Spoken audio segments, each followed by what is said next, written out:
Madam Deputy Speaker, we meet today during the public health emergency that has shone a light on deep inequality and unfairness in our society, and which has shown the extraordinary value of what so many workers do for our families and our communities.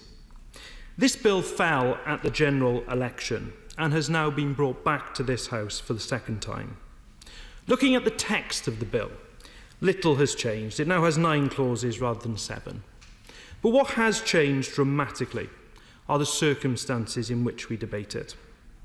On a Thursday evening at 8 o'clock, we clap for our carers. Millions of people come to their doorsteps to say thank you.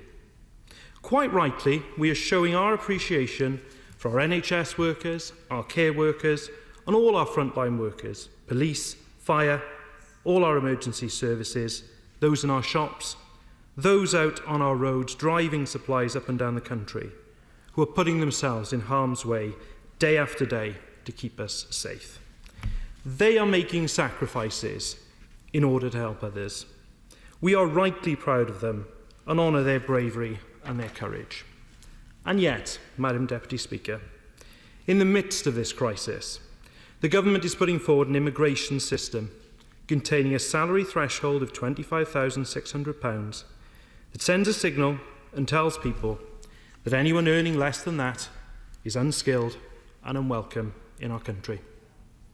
We on these benches know that people are not being paid the value of what they do, and that what our frontline workers earn does not reflect what they contribute to our society. Many of us didn't need reminding of that, but it seems the government does need reminding.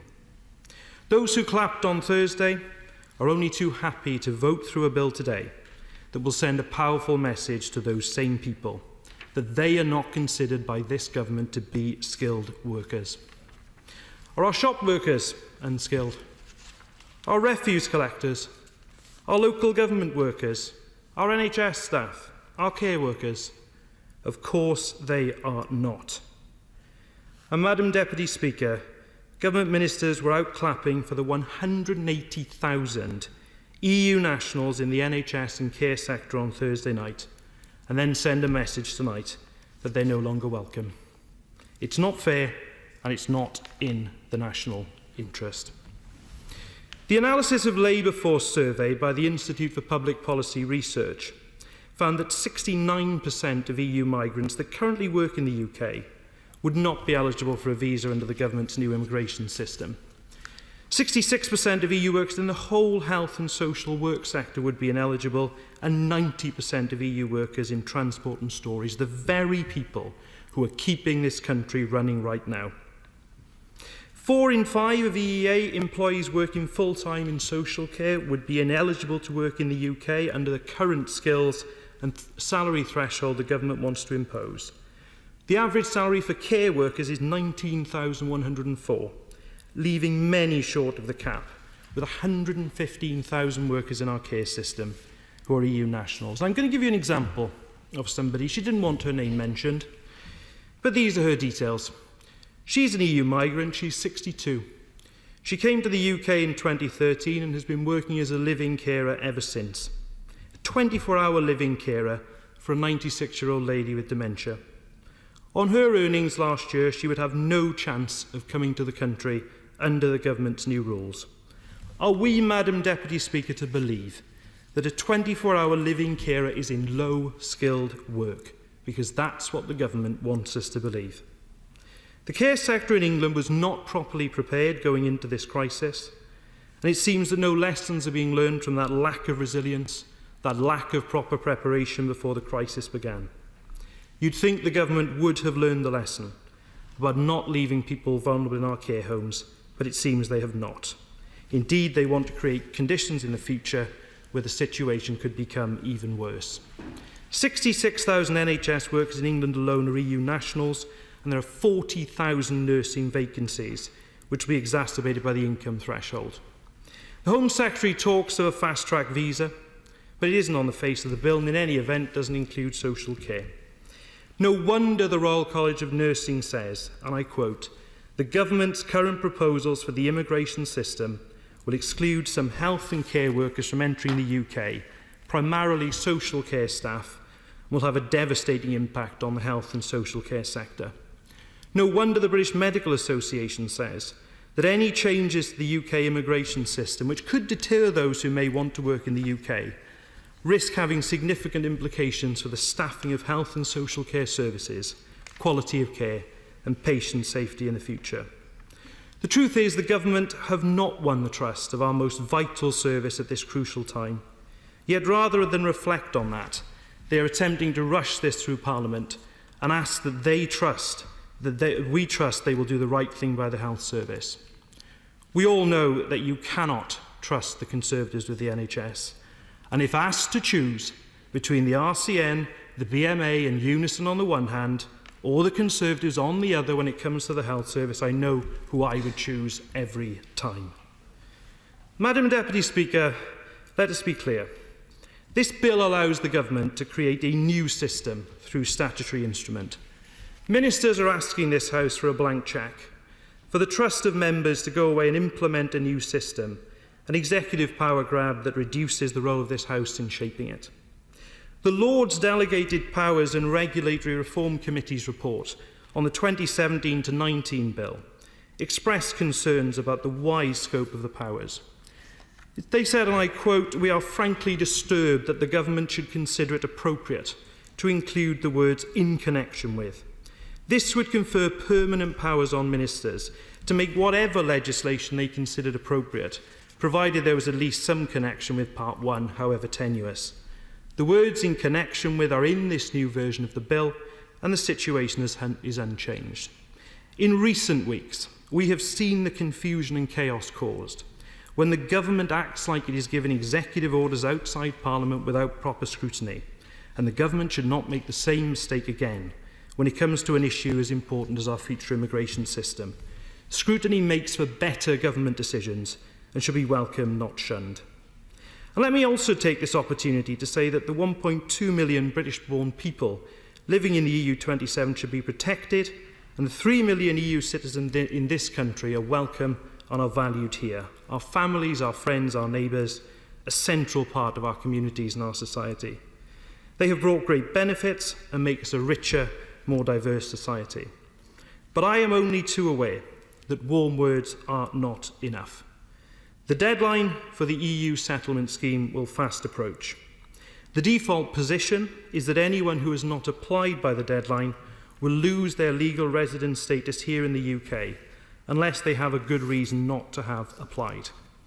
The government must act, be open as to the impact of the coronavirus crisis on the system, and do all it can to ensure that those who are eligible for the scheme apply and have their applications swiftly processed. Madam Deputy Speaker, the government plan for the future immigration system was first set out in the white paper published in December 2018. How different things were then. The government talks of a points-based system. What it actually proposes is an income-based system. Salary is not a proxy for the level of skill, and a salary-based system will not work for incentivising high-skilled migration. The government has deliberately held down public sector wages for a decade. And if they do so again, the gap between what people are paid and the value of their contribution to our society will only widen. This does not reward work and is unfair. Try telling the care workers in my constituency, or indeed any in the land, that their work is unskilled. And fairness, Madam Deputy Speaker, will be at the heart of the amendments we will press at committee stage. We know what happens when a government loses sight of fairness and the national interest in our immigration system. Wendy Williams's Windrush Lessons Learned review was published only a short time ago. The Home Secretary referenced the work of my honourable friend, Right Honourable friend for Tottenham, and that review makes for sobering reading, saying that members of the Windrush generation and their children have, they say, been poorly served by this country. They had every right to be here and should never have been caught in the immigration net. The many stories of injustice and hardship are heartbreaking, with jobs lost, lives uprooted, and untold damage done to so many individuals and families. Never should we let something like that happen again. Indeed, Madam Deputy Speaker, There is such mistrust that the EU 3 million and other campaign groups want physical proof of settled status for EU citizens because they simply do not trust the government's assurances about everything being digital. And where the system isn't working as it should be, the government must act. Take looked after children in local authority care. Currently, there have to be applications for pre or settled status on behalf of eligible children by hard-pressed local authorities that are dealing with the coronavirus crisis. Given those pressures, the government should just do this automatically, and I'd urge the Home Secretary to consider that. On immigration detention, we will be putting forward proposals for fairness, including an all-important time limit of 28 days. In my first letter to the Home Secretary last month, I raised the issue of the injustice of continuing with the policy of no recourse to public funds during the coronavirus crisis for victims of domestic abuse. And the government must look at this issue, and those left with no recourse to public funds. We are in a public health emergency. It's in the interest of all of us that people get the help they need. There are also issues around NHS charges during this crisis. Nobody should have barriers placed in front of them when their work is essential in helping us all. And I was appalled by the revelations over the weekend that, after all, NHS staff would not be exempt from these charges, despite their hopes having been raised by the Home Secretary, who mentioned a review. The issue has been mishandled by this government from the start of the crisis. Additional fees for NHS staff to access the very healthcare that we are thanking them for providing is no way to mark their extraordinary service throughout this crisis. And I ask the Home Secretary to think about that review again. Madam Deputy Speaker, having left the EU and with the transition period coming to an end, we must have an immigration system that is fair and in the national interest. Handing over sweeping powers to the government to create a system that labels so many of those workers who are keeping our country running day by day as unskilled is the wrong thing to do. If the government is confident in its arguments, it shouldn't be afraid of parliamentary scrutiny of its proposed new system. And if it truly values what our front-line workers do, it will not send out a powerful signal that those who earn below £25,600 are unskilled and unwelcome. Instead, Madam Deputy Speaker, it should think again, and that's why we will vote against the bill tonight. Thank you. We now go to Romsey and Southampton North, to Caroline Noakes, who has 5 minutes. Caroline Noakes. Thank you, Madam Deputy Speaker, and it is a pleasure to be able to speak in this debate from a more nuanced perspective than I would have been permitted just 12 months ago.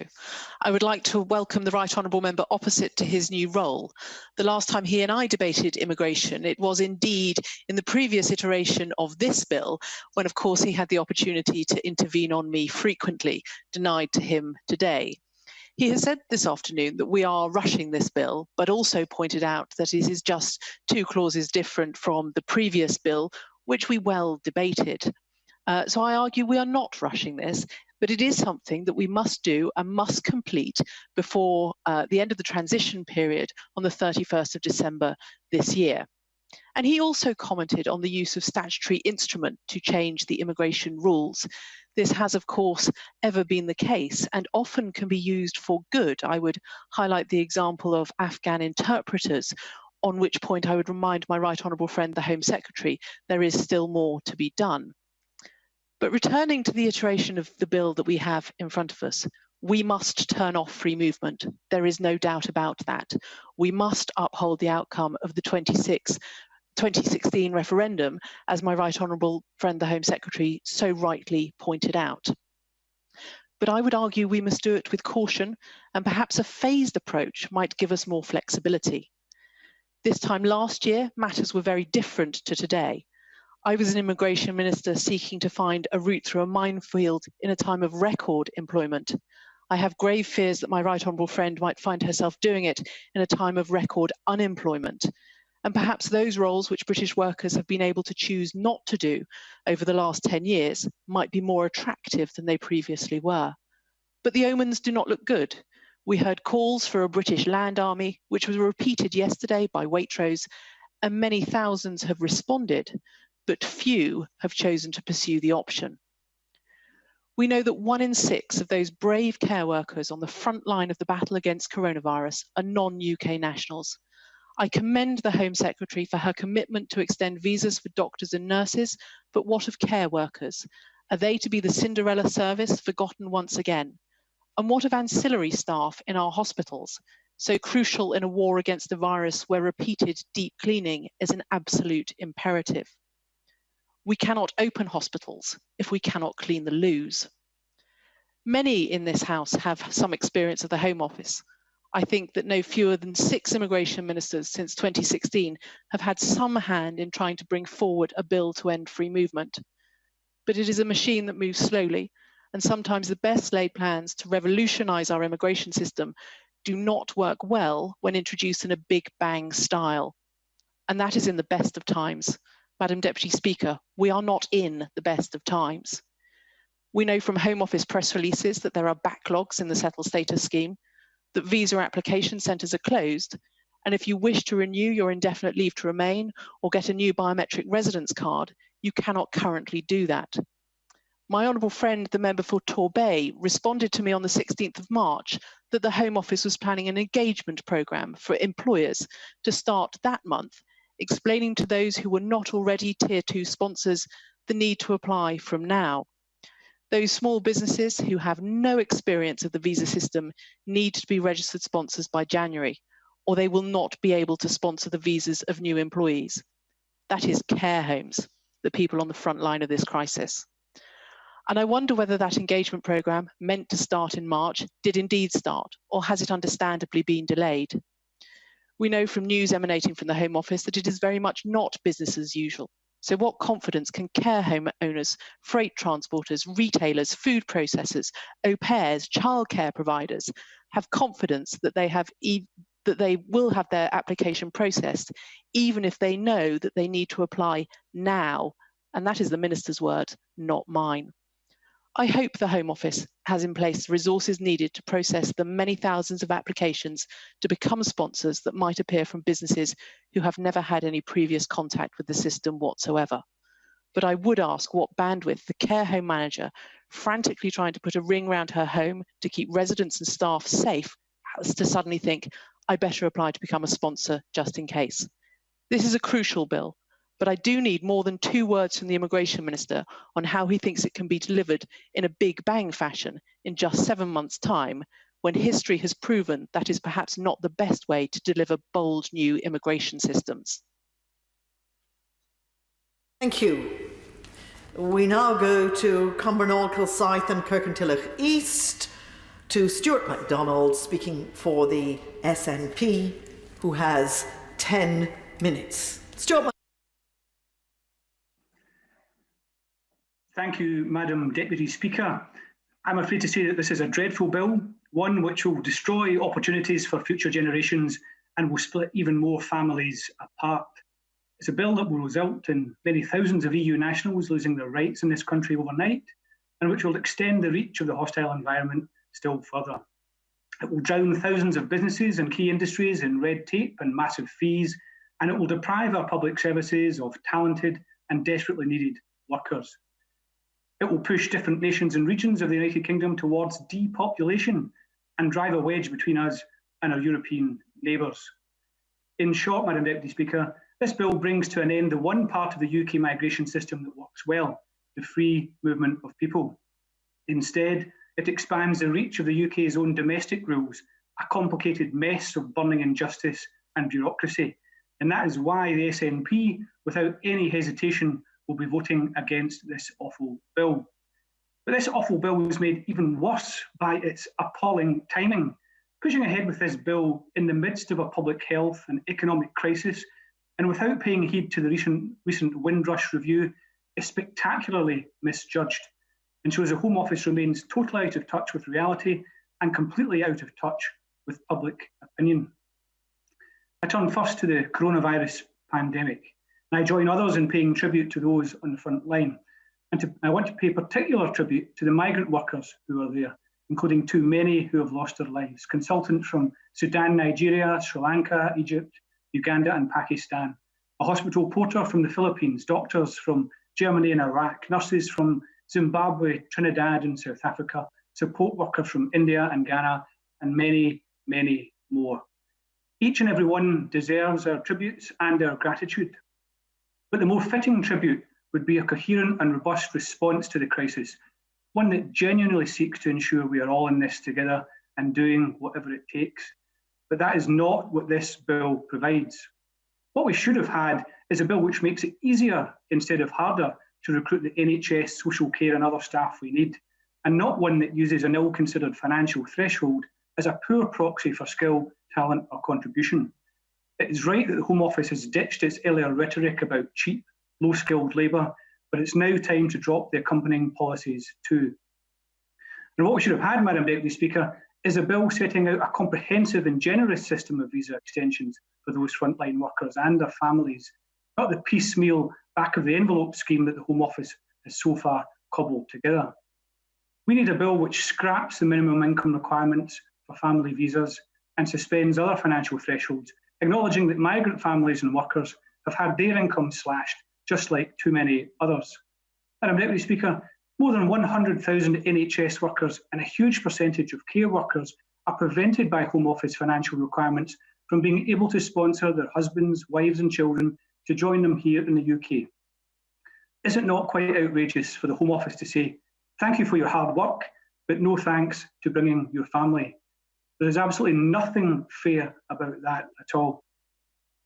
We need a bill which uprates the pitiful sums of money we are providing to asylum seekers at this time of crisis, and it ensures that whatever stage of their asylum journey they are at, they can be properly protected.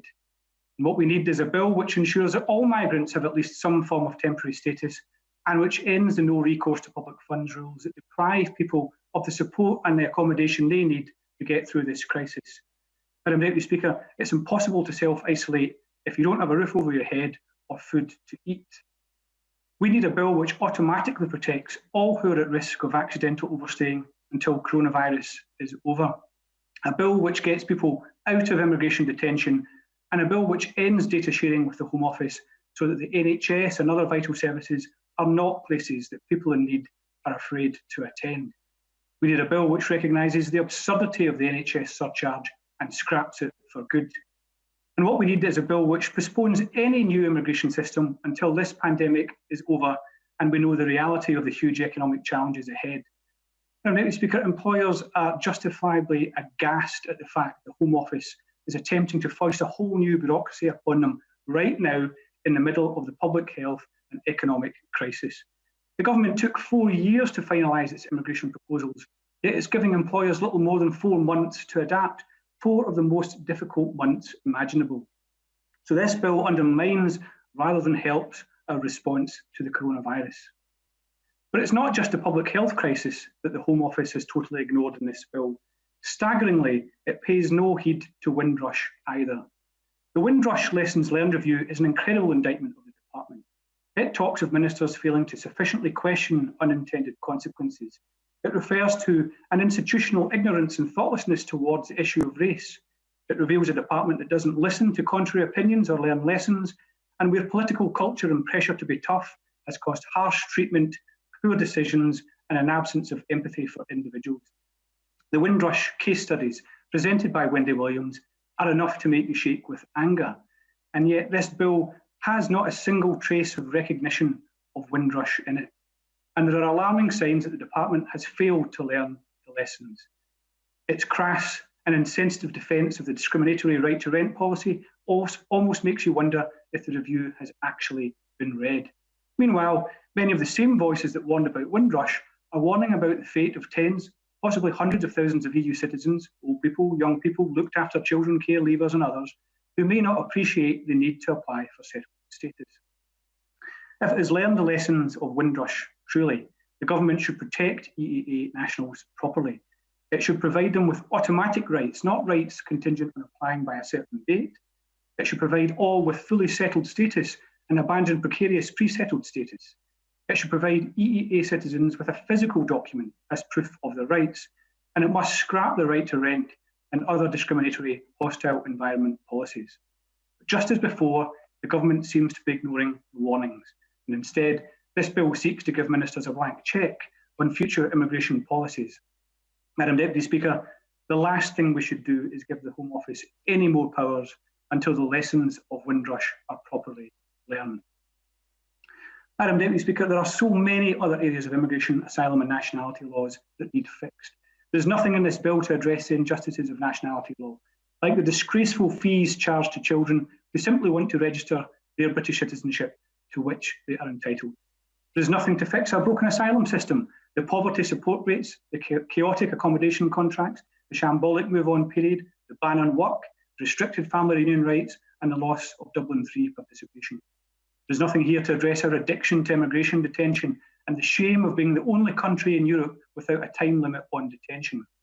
And there is nothing to address the decimation of appeal rights and legal aid that has contributed to many injustices, including Windrush. Time and again, the Home Office has shown that it is so obsessed with numbers, it has totally lost sight of the individual workers, students and family members and the contributions that they make. More and more people will be asking, why do we leave immigration policy to the Home Office at all? And of course, on the question of who should make migration policy, with every single day of Home Office incompetence and injustice, the case for migration policy for Scotland being made in Scotland grows stronger. We have been reasonable, pragmatic and thorough in building the case, publishing papers and pointing to international best practice. But the government simply refuses to engage in a grown-up discussion over migration policy being tailored for Scotland. The risk of population decline and a shrinking labour force and tax base are real and grave issues for Scotland. The future system this government has designed is nothing short of a disaster for health and social care, tourism and hospitality, food and drink, agriculture, our universities, and many other key sectors of the Scottish economy. And I recognise it is not just Scotland that the Home Office is throwing under the bus, but other nations and regions of the UK too. So instead of sound bites and slogans about a system working for all, the Home Office must engage seriously. And it must recognise any system that has the express aim of reducing migration isn't just failing to work for Scotland, it is actively working against Scotland's interests. So, Madam Deputy Speaker, this is a rotten bill, introduced with rotten timing, it is beyond repair, and it does not deserve a second reading. Thank you. I now have to introduce a formal time limit of 5 minutes on backbench speeches, and I should remind honourable members who are speaking from home to have some way of ensuring that they don't exceed 5 minutes in case they can't see the time on their computers or devices while they're speaking, because I will have to enforce the 5 minute limit very strictly. We now go to South Leicestershire, to Alberto Costa. Alberto Costa. Thank you, Madam Deputy Speaker. Parliament has an opportunity to seek a broader consensus on what immigration and citizenship means for our country. However, we must recognise that immigration is a question of balance. It may bring pressures, but it also brings significant gains, and finding that balance is crucial. My party's manifesto talked about control. It was a cornerstone of the 2016 referendum. However, a country's sovereign say over its borders should not be confused with being anti-immigration. Instead, as my party's manifesto set out, it is more about offering a balanced package of measures that are fair, firm and compassionate. The importance of a new immigration system is to identify and welcome the skills our country needs. The proposed NHS visa is a good case in point. The ongoing health crisis has underscored the tremendous contribution and commitment that many healthcare workers from overseas make to our care. Without them, our nation and our brilliant NHS could not cope. Further, we have a commitment to the 3 million plus EEA nationals who call Britain home. We have rightly made a promise that no one with legal status should lose it. And similarly, we likewise rely on an important reciprocal arrangement with our European friends that they safeguard the rights of over 1 million British citizens living and working on the continent. Only a few days ago, my friend, the Chancellor of the Duchy of Lancaster, wrote to the EU Commission to highlight the issues some of our fellow British citizens are encountering in seeking to guarantee their rights, issues which I reasonably foresaw and gave prior repeated warnings to both successive UK governments and the EU, for example, during my meeting with Michel Barnier last July. Now, the immigration debate today also focuses on the new points-based system about visas for work immigration. This is, of course, a central and key part of this new immigration policy, but it is not the only aspect that warrants and deserves our attention. I wish to encourage the UK government to think more about what happens after the points-based system. What is there in store for those who come here, who build their lives here, who pay their taxes here, who reside here, and make significant contributions here? Just as the government's points-based system draws on the experience of Australia and Canada, there is much to be learned from their respective approaches to citizenship. For example, the Canadian Handbook for New Citizens opens with a warm message of welcome from the Queen and has a positive tone throughout. We can simply and quite easily emulate that welcoming positive tone. But how do costs of becoming a British citizen compare with Canada or Australia? It is estimated that the cost to the Home Office is about £370 to process a citizenship application. Yet the fee charged to an applicant is £1,330 odd. It's the highest in the Western world. The combined costs for citizenship in Australia, Canada, France, Denmark, and the United States is still less than the cost of an application for one British citizenship. And I think this serves to highlight the huge disparity between our nation's costs and those of nations like Canada and Australia, whose immigration systems we're about to emulate. Now, I'm currently chairing an inquiry involving colleagues from across the House and experts outside it with the highly respected non-partisan think tank British Future. The inquiry seeks to promote a new, proactive, measured approach to making citizenship fully part of our new perspective on immigration and some of the practical ideas that could make that a reality. Therefore, in supporting this bill today, I make a very modest request of the government to conduct a review of citizenship policy to assess the current policies and processes from the perspective of the value of integration and shared identity that can be gained by encouraging the uptake of British citizenship. Thank you. Thank you. Yvette Cooper. Thank you, Madam Deputy Speaker. The cross-party Home Affairs Select Committee I chair has repeatedly called for us to build a new positive consensus on immigration in place of the polarisation of previous years. And this should be the time to do that. Right across the country, everyone can see the immense contribution of immigration to our nation, our public services, most of all to our NHS and social care system. More than half of the NHS and care workers who have died from coronavirus were born abroad. They could not have given more to this country, and we owe them so much. We're also at a time when we need to move on from the old Brexit divides. Brexit happened in January. As a result, European free movement rights end in December, and we need new legislation, and the UK has to choose what to do next. So we have to choose well and build a positive system that recognises and welcomes the contribution people coming to Britain have made for many generations and will make in future too. That means the government has to ditch the divisive rhetoric of recent years and recognise the hostile environment and the treatment of the Windrush generation as a result demean us and can never be part of a new consensus. Meanwhile, Labour will need to make a start on the commitment we made in our 2017 manifesto to draw up new fair immigration rules for both EU and non-EU migration in place of the EU free movement system.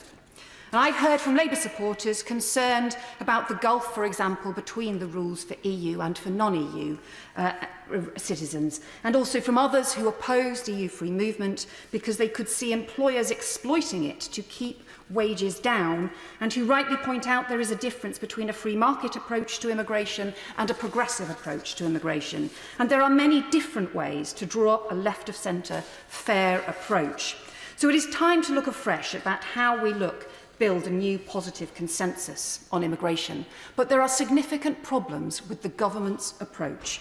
First, this is only half a bill. It removes the old system, doesn't set out a new one, gives ministers major powers.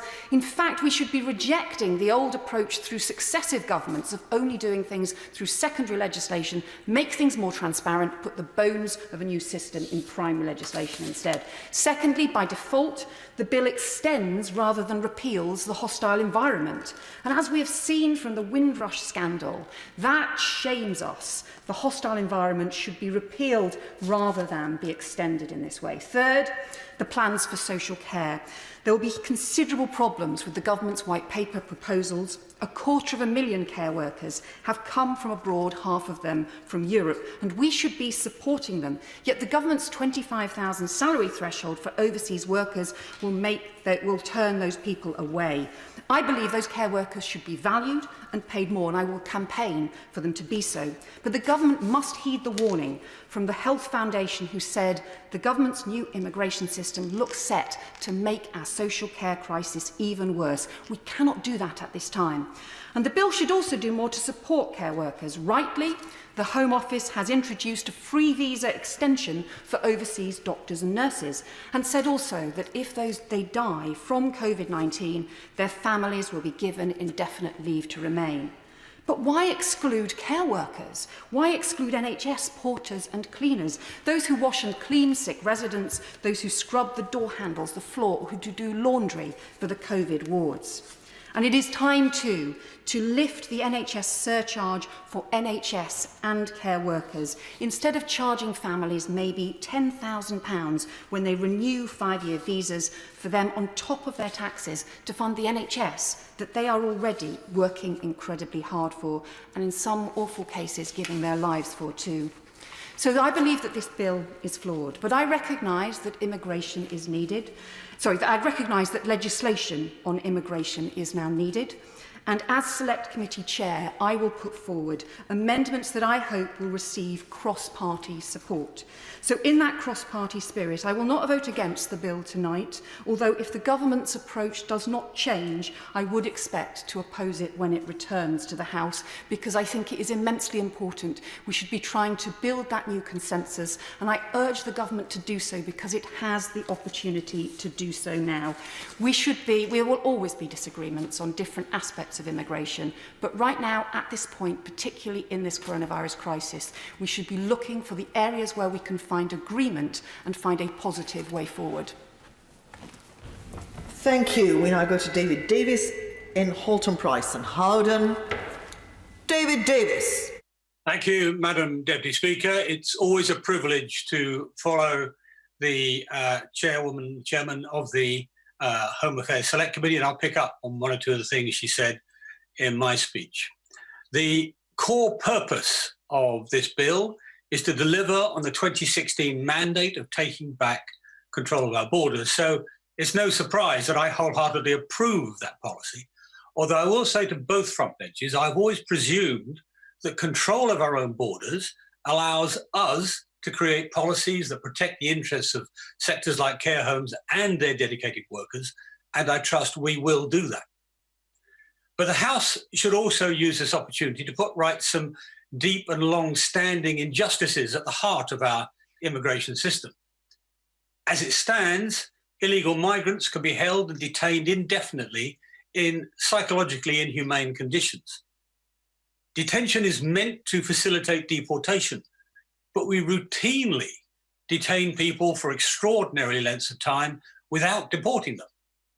By the end of 2019, the individual detained for the longest period had been in a holding centre for 1,002 days, nearly 3 years. They're detained without trial or due process, without oversight, and without basic freedom.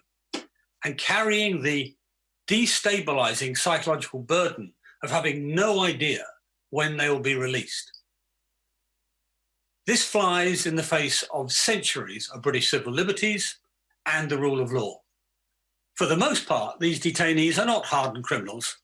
They're frequently the victims of human trafficking, sexual assault, and torture. Yet we treat them as criminals with little compassion at all. I'm going to take one story, the story of Anna, a Chinese woman who speaks no English. She'd fled her home in China after her husband was sentenced to death for drug offences. She was told she was being taken elsewhere in China. After days of travel, the doors of her vehicle finally opened, but she was not in China, she was in rural Britain, where she was forced into prostitution and several years of unpaid work, slavery by another name, under threat of being reported to the immigration authorities. She was then arrested during a raid, taken to Yarlswood and held indefinitely. Anna's story is not an isolated case. As a country, we detain around 25,000 individuals each year for immigration purposes. Any situation in which the state strips people of their liberty requires the highest possible level of scrutiny and accountability. The purpose of any incarceration should be clear. Conditions and a time for release should be set. And that's why I intend to table amendments limiting migrant detention to 28 days and providing robust judicial oversight. Now, this was backed before, the last turn of this bill was backed by a cross-party group of MPs, as well as the Home Affairs Select Committee and the Joint Committee on Human Rights. Madam Deputy Speaker, I will finish here by saying the simple thing, that the UK has a proud tradition of civil liberties and the rule of law. It's time to honour that by bringing an end to this damaging and unjust policy. Thank you. Thank you. Roshanara Ali. Thank you, Madam Deputy Speaker. If the COVID-19 crisis has taught us anything, it is the value of key workers, so many of whom are immigrants to this country. Look at the names of the NHS and social care workers who've tragically died. They came from every corner of the globe to care for us and have given their lives for us. So many of the key workers in the UK are immigrants. About 180,000 workers in the NHS and social care sector are just from the EU. And many of those are highly represented among doctors and nurses in our NHS. And of course, there are the agriculture workers, the food production workers, and other key workers that are keeping our country going at a time of crisis. And for decades, we've undervalued them. Now we applaud them in the streets. When the applause dies, Madam Deputy Speaker, we cannot return to business as usual. We cannot go back to the hostile environment.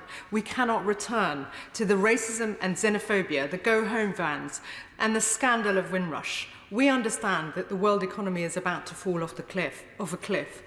So we must invest domestically in skills, in education, in jobs for our constituents to ensure that they do not face mass unemployment and hardship. But we will still need new immigrants to help us fill skills gaps where they exist. And now is not the time to put up barriers. If we do, then the NHS, as we've already heard, and the social care system will be on its knees. The new global Britain must be open for business, welcoming those who want to roll up their sleeves and to help us, just as previous generations, including my parents' generation, who made a contribution to this country as new Commonwealth migrants. So let us not forget the proud history of supporting and encouraging immigration appropriately to rebuild after the post-war period. This bill does not meet our economic needs after COVID, nor does it protect the NHS or the social care system. The major flaw in this bill is the conflation, as others have said, of skills and salaries. Lots and lots of low-paid workers have a huge range of skills, and of course, and yet the government is setting a limit of over 25,000 as a bar, which will block, as we've heard already, many NHS and social care workers. And Unison has predicted that that we will need an extra 1 million care workers by 2025. and many of them earn between £16,500 and £18,500. We should be recruiting an army of carers so that we honour the generations that raised us and who should be preparing for, who should be supported and cared for in their later years. That will be put at risk even further if we don't make sure we meet the skills gap and shortages. Madam Deputy Speaker, we need to make sure that we have a pragmatic policy on immigration. This bill does nothing of the sort. And finally, I want to turn to other areas where this bill doesn't address the challenges. In other countries, such as Portugal and elsewhere, their governments are looking at how to make sure undocumented migrants, and we have some 800 to 1 million undocumented migrants, are given the healthcare that's needed given the pandemic, where there could be a wider risk. And when the Prime Minister emerged from hospital, he thanked staff, especially the 2 nurses from New Zealand and Portugal. And despite his praise, it is his government's policies that are making them suffer. The proposed surcharge on the NHS workers coming to the UK could be as much as £8,000 for a family of 4 on a 5-year visa. This is a huge amount of money, and it's an absolute disgrace that the government is considering this surcharge. So I appeal to the Minister to make sure that this doesn't happen. Madam Deputy Speaker, there are many flaws with this bill, as others had pointed out, including the power grab by ministers. Why should anyone trust ministers who presided over the go-home vans and the Windrush scandal? It is for these reasons and the fact that this bill is not fit for purpose, this bill doesn't recognise that we need a new settlement, a new consensus, having seen the contribution of migrants to our National Health Service, to protecting lives, to saving lives, that this bill is not fit for purpose, and for this reason I will be voting against it. Thank you. Matt Vickers.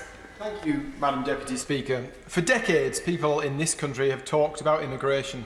And when it comes to EU migration, that national debate has been entirely academic, as the UK had so little control over it. In 2016, the British people were asked their view on membership of the EU. Some suggest that it was the main driver in making their decision to leave. I think there were several reasons, but without doubt it was clearly a key driver: the control of our borders and the ending of free movement. A question was asked, a question was answered. And whilst too many members of the last Parliament didn't get it, today we can put the dilly-dally, dither and delay to an end. I understand there are some concerned by what they see as a bizarre concept: the end of free movement. To me, it's rather simple. A UK immigration system, created and developed by the UK's elected government, a system devised in our national interest, determined by the needs of our economy, a system that treats immigrants from every corner of the globe on the same basis, and that they bring, it's all about what they're bringing to our country rather than where they're coming from.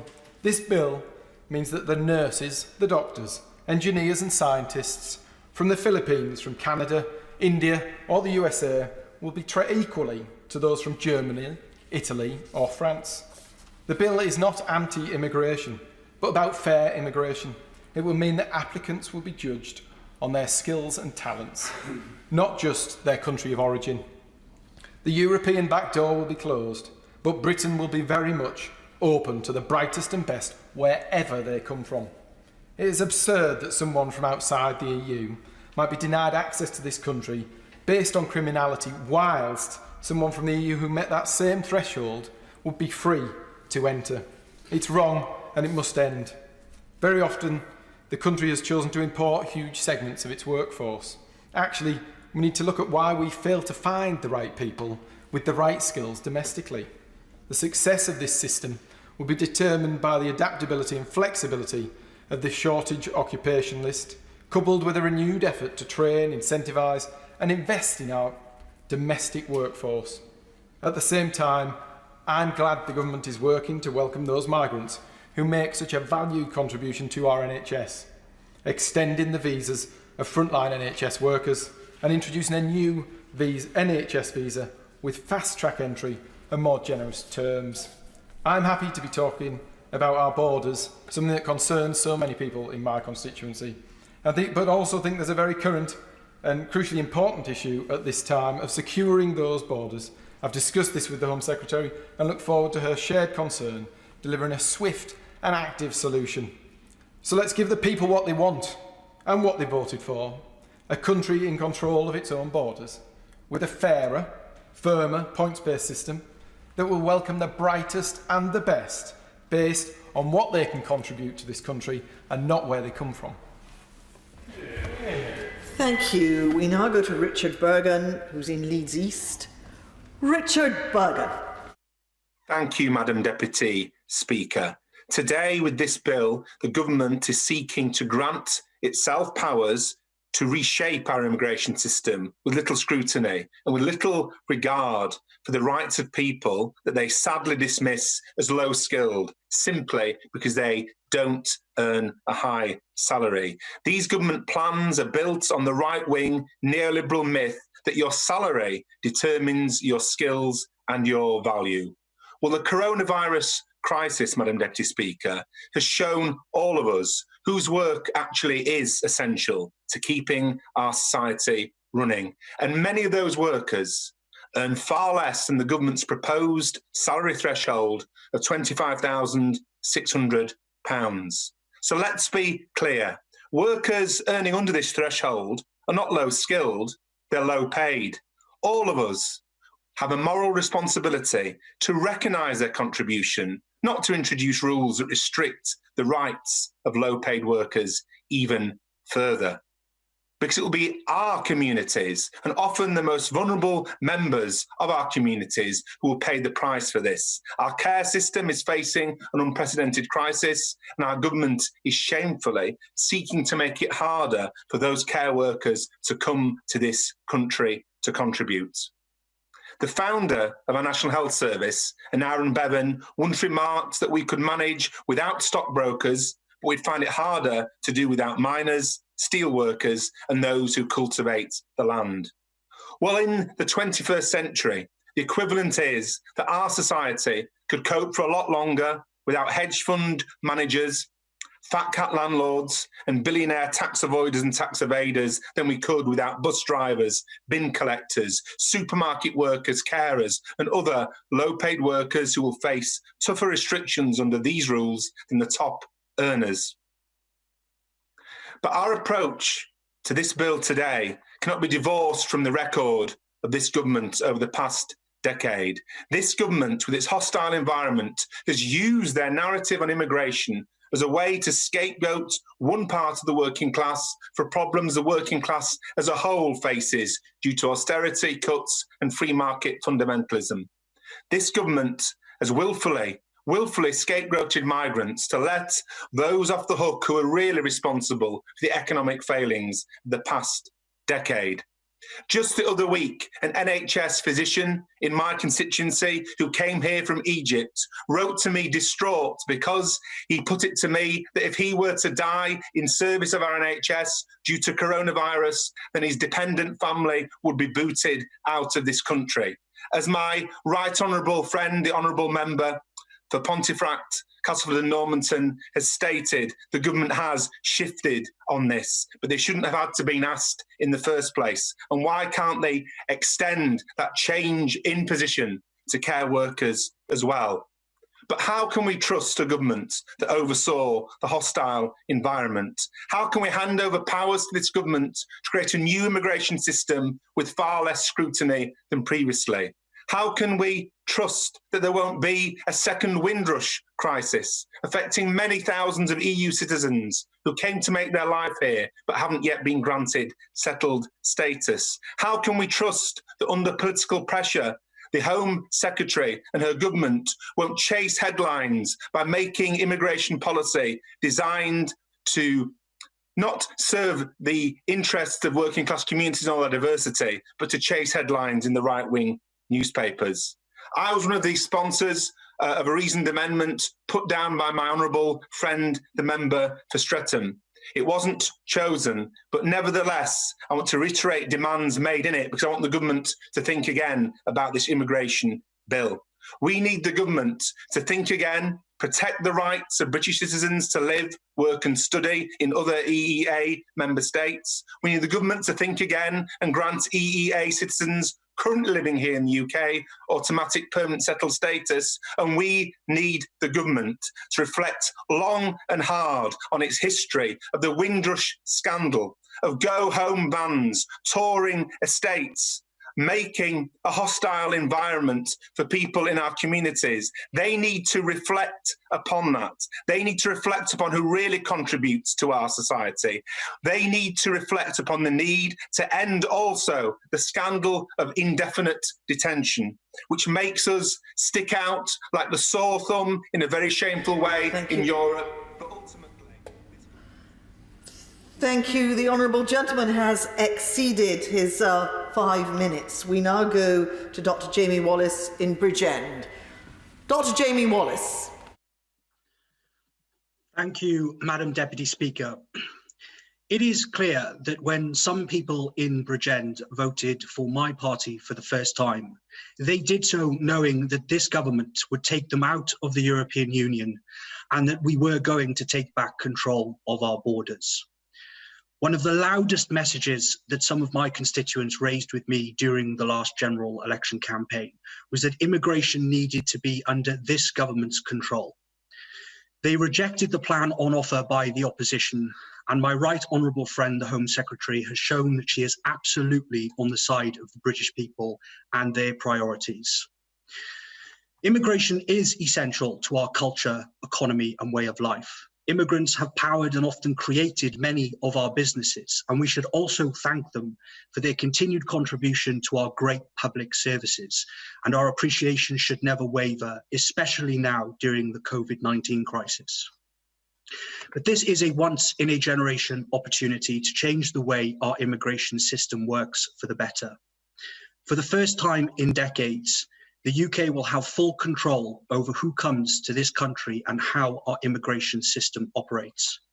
Therefore, I welcome the government's commitment to build a fairer, single, global immigration system which considers people based on their skills rather than their nationality.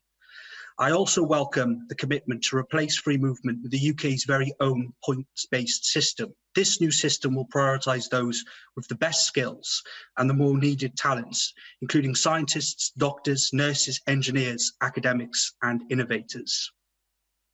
I have always believed that the new system is about more than simply controlling the numbers. And whilst I'm glad that the government has committed to reducing the overall levels of migration, I am more glad still of its commitment to attract the best and the brightest from across the world. This will benefit businesses, including those within my Bridgend constituency. This process is about helping to create a high-wage, high-skilled, high-productivity economy, and I welcome this approach. Our country cannot become dependent on cheap labour and must focus instead on investment in technology and future industries, such as the space industry and clean energy. The current COVID-19 crisis will undoubtedly have a huge impact on the British economy, and it is imperative that our immigration policy facilitates those businesses looking to future industries as a way of supporting our recovery. We must ensure that our policy is focused on building a future where we level up Britain and focus on what is best for all of our futures in the coming months. Our common aim should be to invest in and mobilise our UK workforce. We also need to take into account that within the United Kingdom, we are going to have regional variances in demand for certain skills. Take Wales, for example. We have a high dependence on a limited number of sectors such as steel and manufacturing. And where there is a shortage of certain skills within specific industries, the Migration Advisory Committee should be set up to acknowledge and report on those differences. Just before I close, Madam Deputy Speaker, the economy, especially during these uncertain times, has the potential to change quite dramatically over the next few years. We need to make sure that our immigration policy is looking to proactively responding to the potential of certain industries rather than looking at their current output. For example, sectors like clean energy and robotics may make up a small part of Britain's economy today, but have the potential to make a much larger contribution in the future. It is therefore important that we have an immigration policy set up to support the future growth of these sectors in particular. By ensuring that we take this proactive approach, we can ensure that our immigration system can withstand significant changes to the way our economy may work in the future, and that we continue to attract the brightest and the best in their respective fields. Finally, Madam Deputy Speaker, I think the argument to stop the unfair disadvantage that some people outside of the EU face when trying to come to this country is sound. I say this as someone who has parents and grandparents born outside of the EU and made Britain their home and built their lives here. Talent is spread across the whole world and is not concentrated in any one region. That is why with this fair immigration bill, we will be able to ensure that our friends and partners across the whole world have the opportunity to come to this great country and help make a success of post-Brexit Britain. Thank you. Diane Abbott. Thank you, Madam Deputy Speaker. Unlike my good friend, the member for Normanton, the Pontefract and Castleford, I will be voting against this bill. It's a bad bill, bad in principle, bad in practice, and sends a terrible message to migrants and the children of migrants. The bill does indeed abolish freedom of movement, although freedom of movement would fall in any event once this country had voted to Brexit. But the government is doing it in such a way, in such a manner, that it seems to ignore the effect of this on the around 890,000 British nationals in the EU. We feel that there would have been a better way of achieving the same effect. This bill gives the government a blank cheque to construct an immigration system, a new immigration system, through statutory instrument.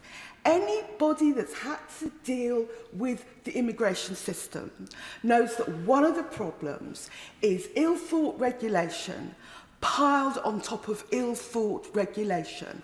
And the idea that the government can construct a new immigration system without proper parliamentary scrutiny will make anyone who's ever tried to help anybody with an immigration problem fear for the consequences. And this bill is a slap in the face for the thousands of migrants, including EU migrants, working so hard for the NHS and the care sector in this time of COVID crisis. The idea that ministers opposite are putting forward that 25,600 is somehow a proxy level for skill is absurd. We know that the skills and the concern and the devotion that migrants are currently showing at the time of COVID crisis cannot be measured by money. But ministers opposite seem to think you can measure somebody's value to society by an arbitrary financial threshold. On the question of EU migrants, they play a vital role not just in the NHS and the care sector, but in construction. In fact, they play a big role in construction, not because they're unskilled, but because they have very important construction skills, as any developer will tell you, which developers are unable to recruit here. They play an important role in hospitality. They should have been granted settled status automatically. They should have physical documents, not a digital code. And we should not be moving towards extending the hostile environment towards EU migrants. This bill represents a missed opportunity. It's a missed opportunity on the NHS surcharge. It is quite wrong that migrants working for the NHS pay 3 times over, once through taxation, once through the surcharge, and in some cases with their lives. It should have ended the no recourse to public fund systems. It should have brought in a 28-day statutory time limit for immigration detention. It should have brought back legal aid for Article 8 immigration cases, and it should have reformed the law on deportation so that people that came here as children cannot be arbitrarily deported. When we debated in this House the Wendy Williams Windrush Lessons Learned review, there was a lot of hand-wringing from the other side of the House about the Windrush scandal. But the Lessons Learned Review had some quite specific recommendations about immigration. That the Home Secretary should introduce a Migrants Commissioner, that the Immigration Department should re-educate itself fully about the current reach and effect of immigration nationality law, that there should be a programme of training and development for all immigration and policy officials, and ministers should ensure that all policies and proposals for legislation on immigration are subject to a rigorous impact assessment. Home Secretary said that this bill was about a brighter future. Brighter future for whom? EU nationals that face a period of great uncertainty. A brighter future for the old, the sick, the infirm, who are going to have enormous difficulty, the institutions that they rely on in recruiting people with an end to freedom of movement. And a brighter future for society when we've put through a bill which sends a signal to the wider society, and to migrants in particular, that you're only as valuable as the amount that you earn, that I will clap for you on a Thursday and put forward a bill like this in a few days' time. Thank you very much. Thank you. We now go to Dr. Kieran Mullen in Crewe and Nantwich. Kieran Mullen. Thank you, Madam Deputy Speaker. I welcome the opportunity to speak in these proceedings as they represent another important step in this government delivering on what people voted for in Crewe and Nantwich, and that's for us to take back control. That's why this bill is important. I relish the fact that we are now once again having a full and healthy debate about the details of our immigration policy, not just a yes or no to the freedom of movement. We're having these debates because our government is once again fully accountable for immigration policy. The opposition have every right to scrutinise and propose alternative approaches. That's how our democracy functions. How did we ever think that on such a complicated issue, we could simply tick a box saying yes? Deciding who can visit, work and live in our country is a matter of fundamental importance that should never have been simplified down to such an unsophisticated an approach as freedom of movement. There are so many different factors that we need to balance.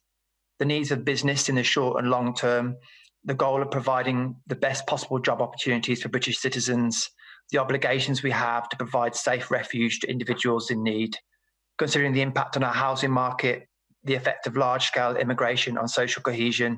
These are just to name a few of the things we have to think about. All of these factors will ebb and flow in importance over time, and any effective immigration system needs to be able to ebb and flow along with it. Instead, we've had a fixed policy, direct accountability for which sat offshore. A multifactorial issue became a binary one. You were either pro-freedom of movement or against it.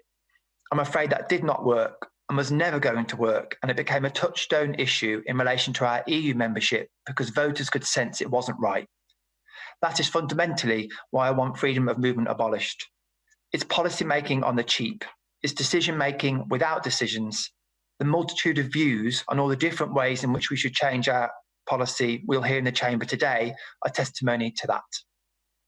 And I want to talk about what I think has been a shameless attempt to distort the meaning of the term low-skilled, a phrase that has been used cross-party across multiple governments for many years. The last Labour Home Secretary referred on a number of occasions in this House to the low-skilled. I cannot believe anybody would ascribe to him any disrespect to those he was referring to in his use of that term. Our current Shadow Home Secretary has spoken about high-skilled jobs in the House. I do not imagine anyone would argue you can talk about high-skilled jobs without having to acknowledge the existence of low-skilled jobs. And without in any way seeking to diminish the prominence of the current post holder, in 2014, the previous long-serving Shadow Home Secretary, the member for Hackney North and Stoke Newington, asked the then Business Secretary what steps are being taken to address the exploitation of low-skilled workers. And in 2018, this member also agreed it was logical to distinguish between high and low-skilled migrants when making immigration decisions. So I find the deliberate attempt to inject a view of disrespect into the current use of that term extremely distasteful, because it's an attempt to hurt the feelings of people who at this minute are working hard for this nation just to gain some short-term political advantage. But perhaps it would do no harm to review our language in this regard so that in future it cannot again be exploited. What do we really mean when we use the term? What we're actually talking about is how readily a skill can be acquired.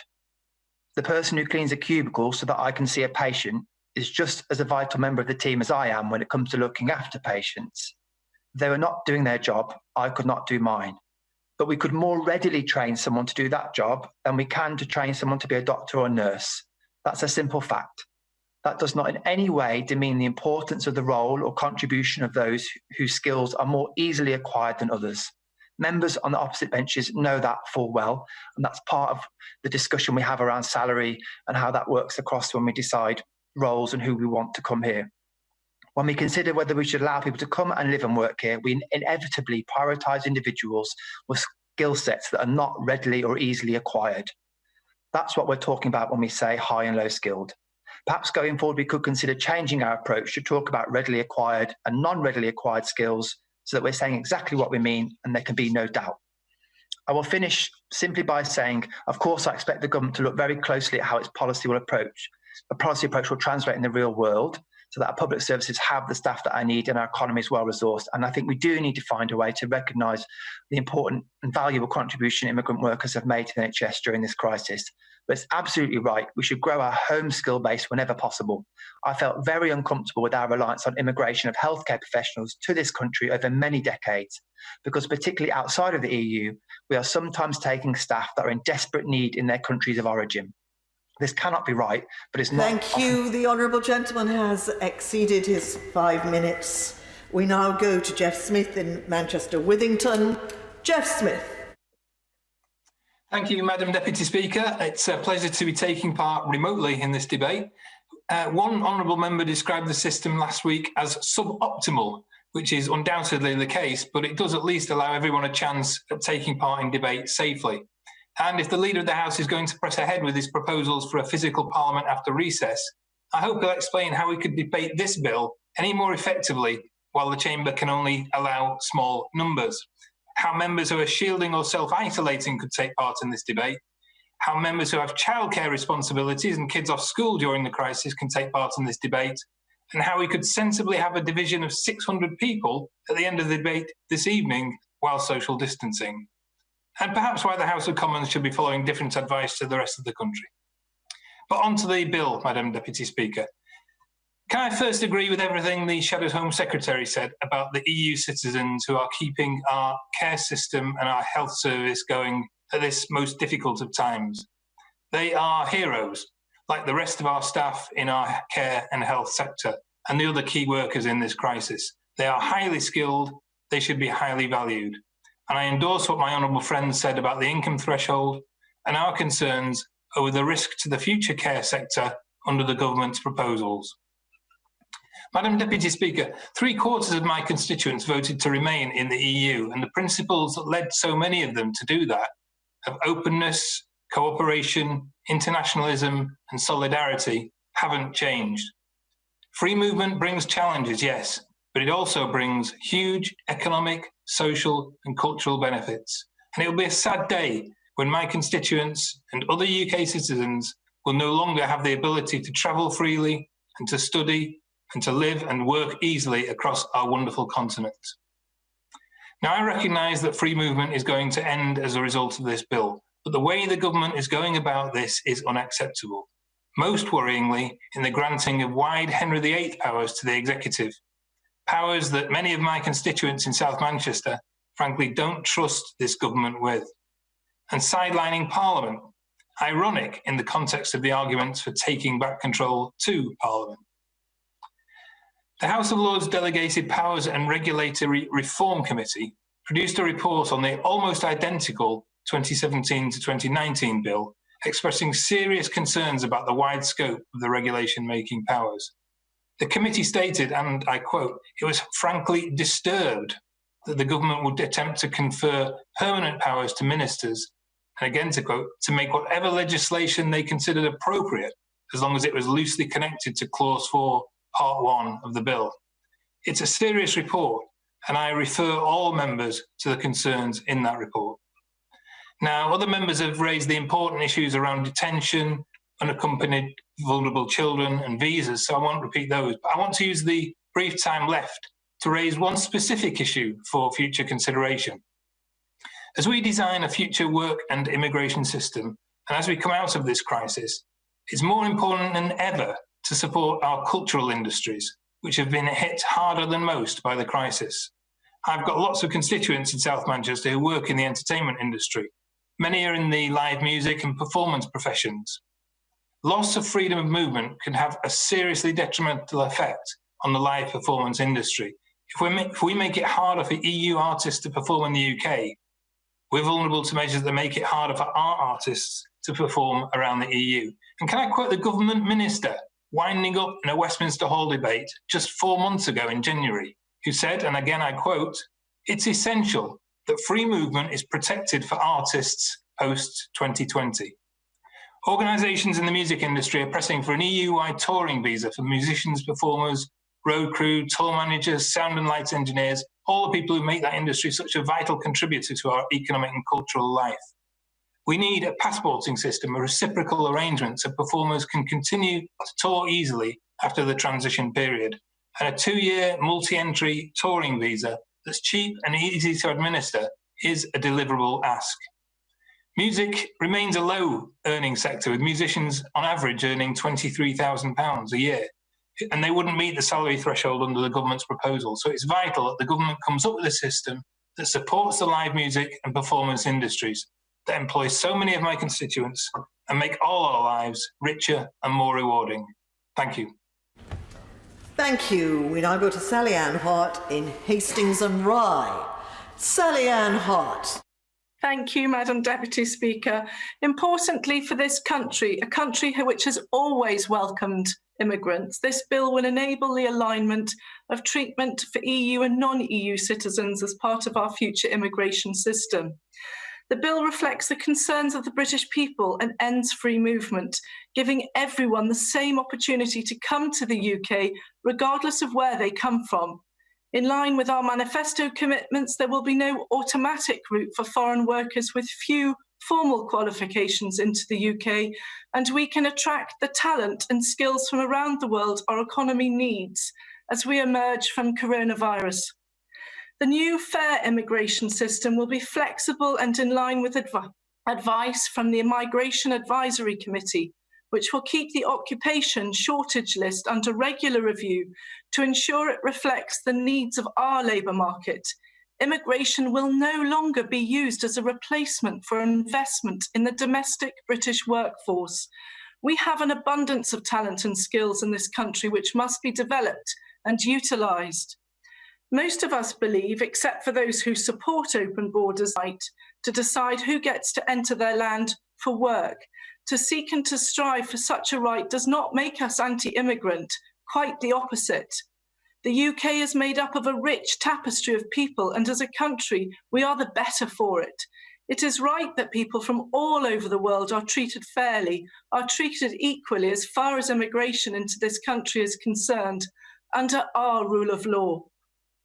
We have a rule of law allowing legal immigration from non-EU countries, but this has far too often been exploited by illegal immigrants and people smugglers and traffickers. It is not right that those who've arrived here illegally are seen by some to have a presumptive right. People who avoid the law are not acting within the law and therefore acting illegally. I welcome the introduction from the end of the transition period, a single, consistent and firmer approach to criminality across the immigration system. In my own constituency of beautiful Hastings and Rye, we've seen hundreds of migrants land on our shores in small boats from France, most recently at Pet Level at the weekend. They are not refugees, as some insist on calling them. They are migrants who move for a variety of reasons, but generally make a conscious choice to leave their country to seek a better life elsewhere. They are free to return at any time if things don't work out as they'd hoped, or wish to visit family members and friends left behind. Refugees are forced to leave their country because they're at risk of or have experienced persecution. Their concerns are of safety and human rights, not economic advantage, and as such seek asylum in the first safe country they arrive in. Many have experienced trauma or been tortured, causing them to risk their lives in search of protection. They are not free to return to their homeland unless the situation that forced them to leave improves. Very worryingly, we have seen unaccompanied children arrive, thought to be victims of trafficking. The people who've been landing on our beaches are coming over from France via unauthorised, illegal crossings, having paid thousands of pounds to a criminal, a people smuggler, to do so. I want to be clear. We must press down hard on those exploiting the vulnerable and using them as part of their human trafficking system. Those making the perilous journey across the English Channel are risking their lives by doing so, and we must discourage these journeys, and we must ensure that those being caught up in human trafficking gangs and smuggling rackets are protected, and those orchestrating the journeys are stopped. France is a safe country. They are not fleeing persecution. And under EU law, the Dublin regulations, asylum must be sought in the first country people arrive in. And furthermore, many have travelled through a number of safe European countries before arriving in France and then on to the UK. If we do not emphasise the difference between migrants and those seeking asylum or refuge, it promulgates misconceptions about the most vulnerable, the refugees, for whom we need to provide the best possible sanctuary. We need to safeguard and expand refugees' rights and protect them. Ultimately, we need to ensure that the British public has trust in our immigration system and remains welcoming of legal immigrants and refugees. This can be achieved with this new, robust, fair and independent migration system controlled by the United Kingdom, and making sure that illegal migrants do not have a presumptive right to stay. Thank you. The Honourable Lady has exceeded her 5 minutes. We now go to Christine Jardine in Edinburgh West. Christine Jardine. Thank you very much, Madam Deputy Speaker. It's a delight to follow the Honourable Member for Hastings and Rye. And two words dominate my thinking in this debate: disappointment and frustration. Disappointment that we're presented with a bill which seeks to end freedom of movement without offering a fair, compassionate and effective alternative. And that the bold words from the Home Secretary are not matched by bold actions in her bill. And I'm afraid I see no point in any level playing field if it is one on which no one is welcome to play. My frustration is with the fact that the government does not appear to have listened to the many reasonable voices from across Parliament calling on them to rethink this potentially damaging bill. A bill which comes at a time when everything we thought we knew about our economy, our well-being, our health, indeed how we live our lives every day, has been thrown into doubt by the pandemic. A pandemic which demands that we take its actual and potential impact into account in each step we take towards putting the crisis behind us. And that is more relevant to this immigration bill than to almost any other legislation currently before us.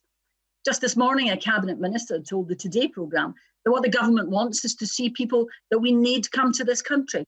Madam Deputy Speaker, surely there is nobody that this country needs more at the moment than the tens of thousands of doctors, nurses and other NHS staff, hundreds of thousands of social care workers, and millions more in sectors hit hard by this crisis, from restaurants and hotels to construction and manufacturing in every city, town and rural community in this country, who are migrants. Migrants who are putting their lives on the line to protect us. Migrants who will be crucial to creating the economic growth and jobs as we recover from this crisis. And migrants who are still expected to pay the surcharge for the NHS they work for, despite the false hope offered by the Home Secretary. The Royal Society has warned us that the end of freedom of movement could mean that other countries, without restrictive visas and salary qualifications, will benefit from the skills and knowledge available across Europe, to which we will no longer have access. So in the midst of this crisis, I find it beyond understanding that the Home Secretary is pushing ahead with her plans to make it much, much harder for employers to hire the very people I am talking about. Visa extensions and fast tracks for some are not enough. Many of these people are the very people we go out every Thursday, as has been said already, to applaud for their efforts, their sacrifice for us. Surely the government's memory is not that short. But that is only part of why I believe that this House should refuse the bill at second reading. Crucially, it also fails to protect the rights of British citizens to live, work and study in EU member states. nor does it fully guarantee the rights of UK citizens already living across the EU. And while I'm disappointed and frustrated that the government refuses to respect the rights of EU citizens who contribute to this country, I find it beyond comprehension that they do not recognise the need to protect the rights of our citizens either. If the stated aim of this bill is to establish an immigration system to replace free movement that will allow businesses and public services to recruit the workers they need, then it fails. What is needed by the people living in this country right now, people depending on our NHS right now, and people struggling right now to see how their employer or the business they have worked decades to build will survive this. It is an immigration system that will work for them that they need. And all of us need a system which will encourage not only those we need to come here, but those we need to stay. Encourage them by creating a fair and compassionate system which will value them according to what they do and not just by a simple salary calculation. Many will also have no recourse to public funds in this crisis. Madam Deputy Speaker, this government, in asking Parliament to support a bill which will give ministers sweeping powers, would do well to take into account the words of US politician Daniel Patrick Moynihan. The central Conservative truth is that it is culture, not politics, that determines the success of a society. The central Liberal truth is that politics can change. Thank you, Madam Deputy Speaker. I rise in support of this bill. On to that, maybe we need to talk about increasing manufacturing to be making our country more self-sufficient. The system as proposed is a lot simpler. It really does incorporate a points-based system with streamlined process times, which I'm sure businesses will welcome. The reality is businesses need to adapt. They're currently having to fundamentally change their way they work because of the pandemic, and this will be part of their business decision-making. My honourable friend for Stockton South referred to the criminality and how this reinforces and strengthens that policy, and I'm fully in agreement with him. As things stand today, we have a two-tier immigration system. With us leaving at the end of this year, we need to have a simple, single immigration system, and this immigration bill allows that to happen. We must be flexible, but yet firm on our direction of travel. The Migration Advisory Committee has done some sterling work, and I would urge ministers to ensure there's a regular review fed back to them and maybe the Home Affairs Select Committee on the parameters they use for shortage occupation lists, because that will be, in my view, the key driver ensuring we have the skilled workers in the right place at the right time. I welcome the proposal for the support of the agricultural sector with the increase to 10,000 visas per year from the current 2,500. It's probably worth remembering, as my right honourable friend, the member for Romsey and Southampton North alluded to, that this bill is only 2 clauses different to that proposed in the previous Parliament. I would urge all honourable and right honourable members to continue to encourage their European nationals to utilise the EU settlement scheme, which is fundamentally very successful. Of the 3.147 million applications, 99% have either been granted as settled or pre-settled, with only 1% having other outcomes. Only 640 have been refused, so it's obviously a system that works. I will leave it there, Madam Deputy Speaker, because I know that there are other colleagues wanting to be involved in this debate. Thank you for your time. Thank you. We now go to Tonia Antoniazzi in Gar. I hope we do.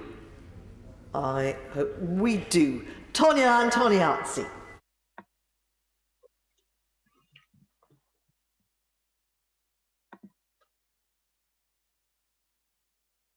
Thank you, Madam Deputy Speaker. I find it extraordinary that even in the midst of this current pandemic, the government haven't recognised or don't care about the implications of this bill for those that are out there working to keep us alive, keep the country moving, looking after our vulnerable and supporting every aspect of our much changed lives. These are people that some of those on the opposite benches would like us to think of as low skilled and low value. But to be deemed to be low-skilled is in itself insulting. To value a person's worth based on the amount of money they earn is offensive. But it is particularly indecent now when we see these are key workers that are keeping Britain going. This isn't what we teach our children in schools, and these are not the values of the communities of Gower that I represent. The Home Secretary has said that the new point system was firmer, fairer and simpler, attracting the people we need to drive our economy forward and lay the foundation for a high-wage, high-skill and high-productivity economy. In theory, it all sounds rather sensible, but the system being proposed is more of an income-based system. It's a blunt tool which masks the other skills and qualities that immigrants bring to the UK. As George Bernard Shaw said, between persons of equal income, there is no social distinction, except the distinction of merit. Money is nothing. Character, conduct, and capacity are everything. But it is not just the value of these workers at this time. Immigration should be valued and celebrated at all times. Now, as I said in my maiden speech nearly 3 years ago, the freedom of movement and opportunities afforded to my forefathers are really important to me. And I will fight for those rights to continue, not just for my child, but for the future generations of Gower and Wales. By ending free movement, the UK will become less accessible to highly skilled EEA migrants who can work or study elsewhere in Europe without a visa. If the cost and burden of entering the UK become too high, it will be other countries that benefit from the transfer of knowledge, expertise, investment and culture. The government is ploughing through the immigration bill while the public is distracted and while it continues to make meaningless gestures to key workers such as carers, shop workers and those in public services who are keeping the economy and society going through these really troubled times. A significant pay rise is what all key workers need, not another Thursday evening photo opportunity. If there was ever a time to recognise the contribution of immigrant workers in the NHS and in other vital jobs, it is now during this crisis. The Labour Party stands up for all the people who have chosen to make the UK their home and who now find themselves as essential workers, putting their lives on the line to keep the rest of us going. As chair of the APPG on cancer, I too share the concerns of cancer charities and of others about this bill undermining many of our already stretched public services. Analysis by Macmillan shows the government's plan for a points-based immigration system will have a real detrimental effect on our health and care, social care system, which is already under record pressure. To mitigate this, Macmillan is calling for a separate migration route for social care and asking that social care workers are included on the shortage occupation list, exempting them from the visa salary threshold. Workers and employers need clarity about what specific measures will be put in place to protect the NHS and social care workforces, and especially for further detail about what the NHS visa and an equivalent social care visa would involve. The Home Secretary needs to set out what specific protections a specialist visa would afford, which staff are eligible to apply, and how and when they should apply. But more urgently, can the Home Secretary clarify why the government hasn't offered to extend the visas of those working in social care in the same way it has for those working in the NHS as a result of the coronavirus? The shortage occupation list is nowhere near dynamic enough to respond to workplace shortages within the desired timeframe. So what measures is the government going to take to support the already dilapidated social care sector if this new immigration policy deters vital migrant workers from joining the sector? All this uncertainty isn't... The Honourable Lady has exceeded her 5 minutes. We now go to Sir John Hayes in South Holland and the Deepings. Sir John Hayes. Thank you, Madam Deputy Speaker. Migration is a feature of all advanced economies and free societies. Some people come and others leave, and has always been so. And for the period from the 1930s... I don't want to interrupt the Honourable Gentleman, but the sound quality is a bit of a problem. We're just seeing if it can be improved.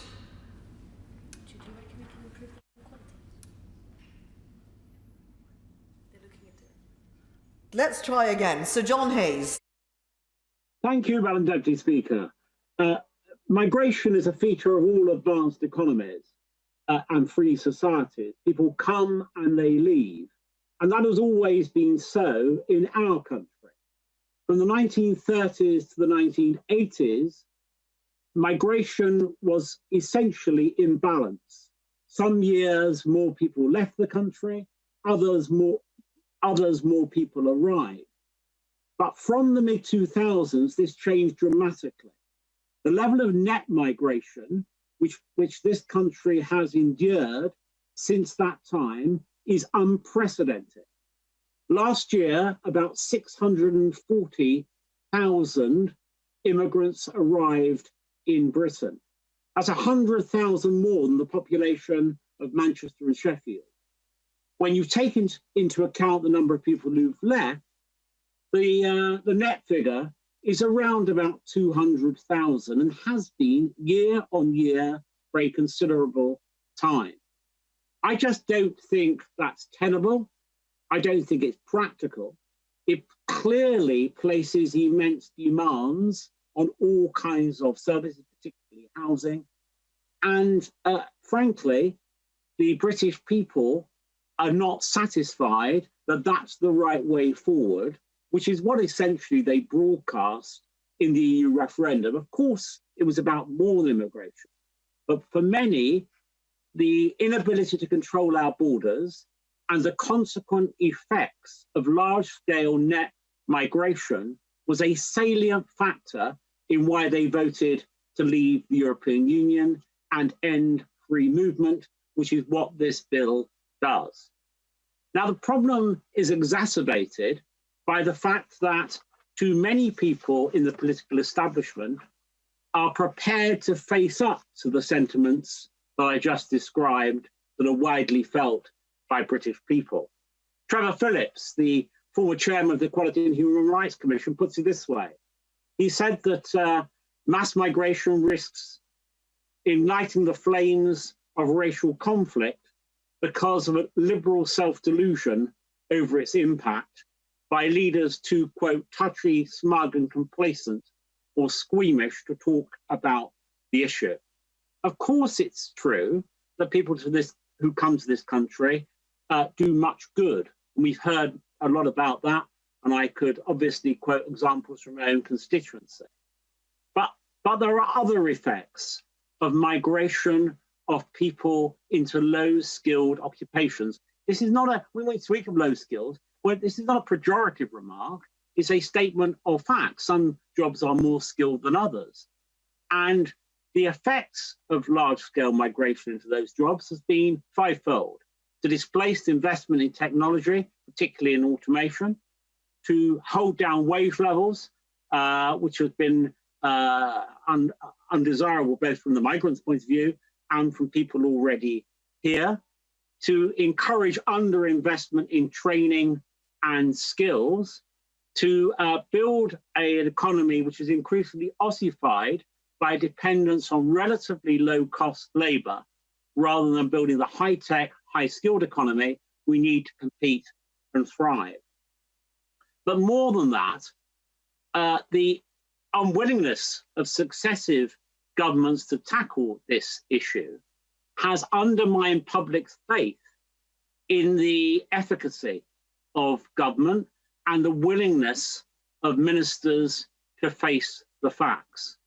Now we have a Home Secretary and a minister on the front bench I see there, and a Prime Minister who is willing to face the facts and take decisive action, which is what this bill does. I simply end by saying this, that you shouldn't, in the words of G.K. Chesterton, take a fence down until you know the reason it was put up. And the reason we have borders is because it's right the British people and those they elect to represent them should decide who comes to our country, in what number, and why. This bill is a start, but I finish with these remarks, Madam Deputy Speaker, and a challenge to the Minister. Firstly, we must deport more illegal immigrants. It's extraordinary that the recent governments of the Coalition and the Conservatives deporting less illegal immigrants than previous Labour governments were. Secondly, we must be careful about the number of work visas issued. And thirdly, we must keep a watch on net migration as we go forward, so that what we do is in tune what the British people are prepared to warrant. Thank you, Madam Deputy Speaker. Thank you. And we now go to Imran Hussain in Bradford East. Imran Hussain. Thank you, Madam Deputy Speaker. Amidst the ongoing lockdown and social distancing, those of us abiding by these measures have not seen our friends or family in person for weeks.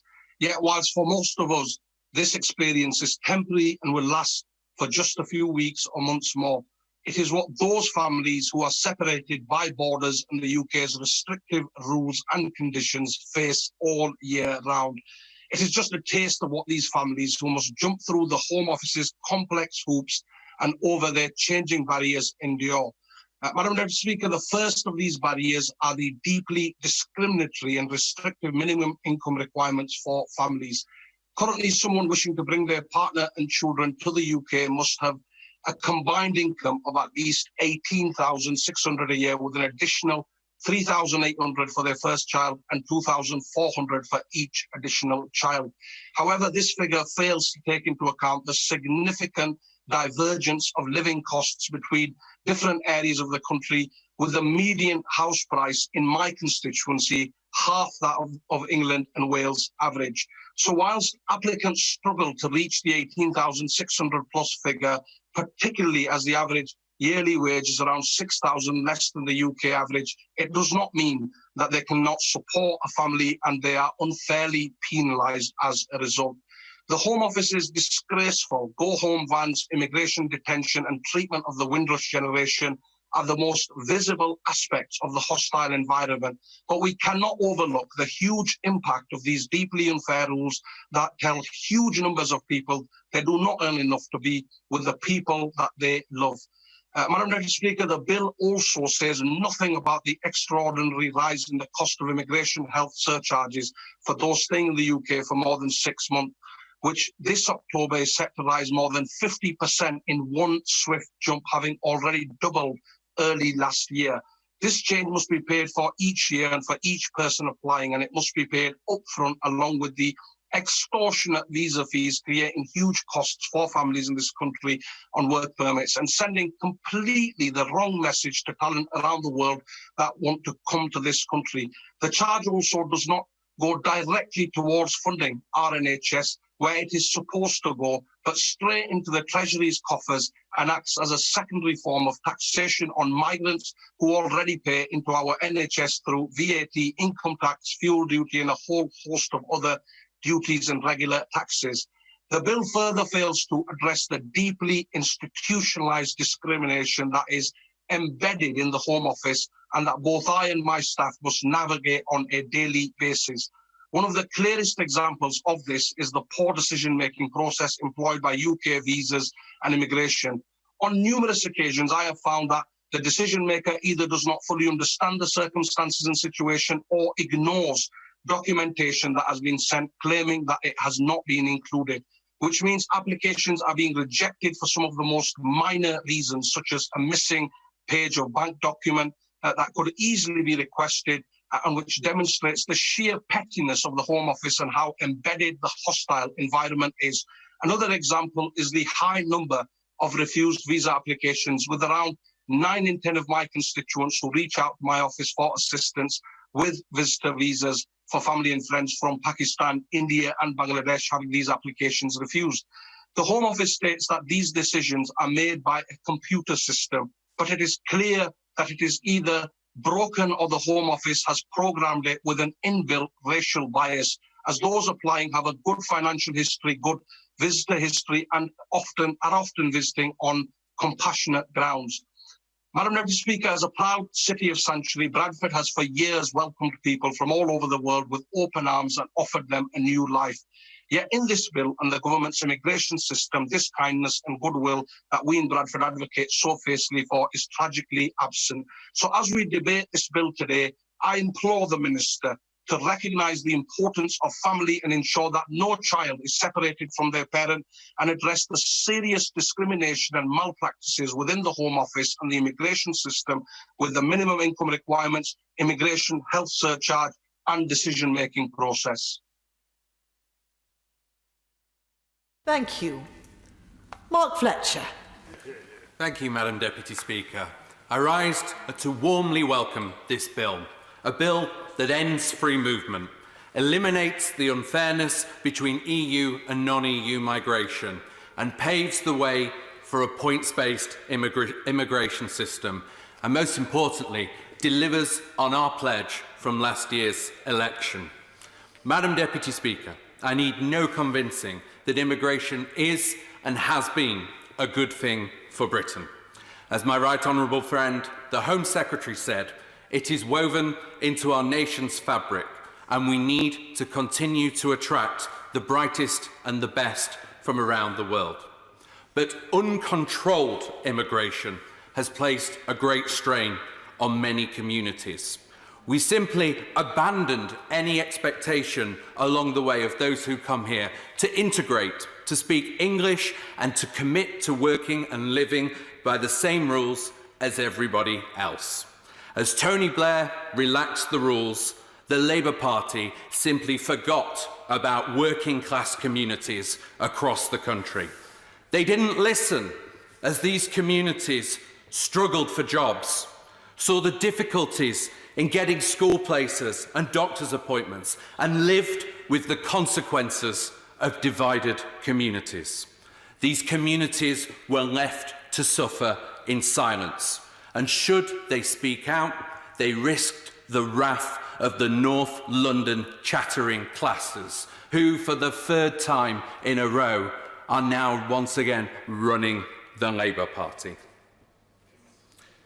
Today, the government is proposing to right these wrongs and proposing a pathway to a fair immigration system. And what do we hear from the opposition benches? We heard the member for Leeds East talk once again about austerity cuts. We hear a disingenuous blurring of the lines between those who are already here and those who may come here in the future. And we heard from the honourable gentleman that now is not the time, without any indication of when that time might be for a policy such as this. The honourable gentleman spoke of lessons learned and the need for the government to learn lessons, but the opposition seems to have learned no lessons at all.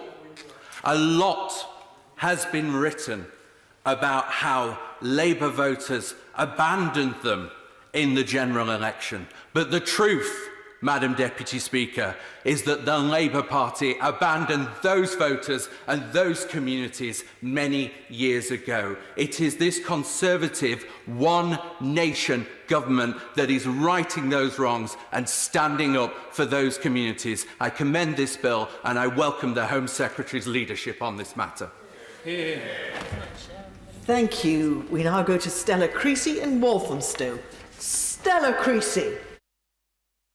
Thank you, Madam Deputy Speaker. Ending freedom of movement has become the loudest answer to everything we hear on the doorstep. No jobs, end freedom of movement. No housing, no doctor's appointment, no parking, blame freedom of movement.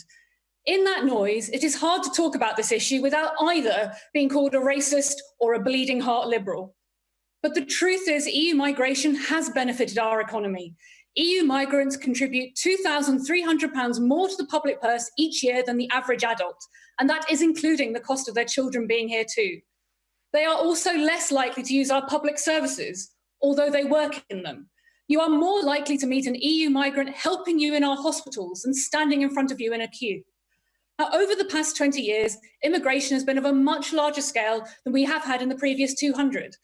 But truthfully, however many people have come, this country has never been good at making it work. With every new wave of people, the UK has always been unwelcoming and always regretted it. Indeed, it was the same with the Huguenots, the wave of refugees that brought both mine and Nigel Farage's family here. When the Windrush generation came, they were met with no blacks, no Irish, no dogs.